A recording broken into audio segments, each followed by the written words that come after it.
Ormas Gerakan Persatuan Pemuda Peduli Sumatera Selatan atau GPPSS mendatangi SP Kapolres Banyuasin guna melaporkan dugaan pelanggaran maklumat Kapolri oleh massa yang melakukan aksi unjuk rasa di Desa Sukamulya, Kecamatan Betung, Banyuasin beberapa waktu lalu.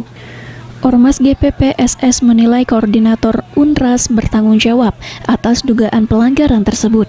Sobirin selaku ketua GPPSS mengatakan kehadirannya ke Polres Banyuasin guna melaporkan secara tertulis dua oknum warga yaitu SK dan DS warga Kecamatan Betung, di mana kedua orang tersebut dengan sengaja mengumpulkan massa untuk berunjuk rasa di kantor Desa Sukamulya, Betung.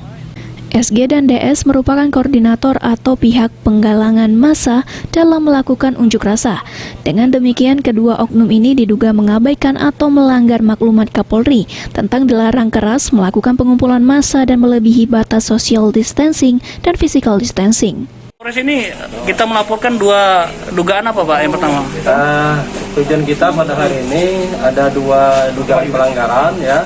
Yang pertama mengenai pelanggaran maklumat Kapolri, ya, dengan melakukan kerumunan massa dan melakukan unjuk rasa, ya, keras, ya. Yang kedua ada pelanggaran dugaan pemotongan dana BLT melalui dana desa. Yang kerumunan massa itu terjadi di mana, Pak? Tadi sudah kami sampaikan, ya, bertempat di kantor Desa Sukamulya, Kecamatan Betung. Itu terduga koordinator pengumpulan massa atau siapa, Pak, yang kita laporkan nih, Pak? Ini terduga perkumpulan massa. Yang kita laporkan koordinatornya. Ya. Memang ada mobilisasi massa saat ada itu. Mobilisasi massa. Maka itu kita laporan karena jelas kan maklumat Kapolri dalam suasana Covid ini kan siapapun dilarang untuk melakukan kerumunan massa, apalagi yang sifatnya keras, ya.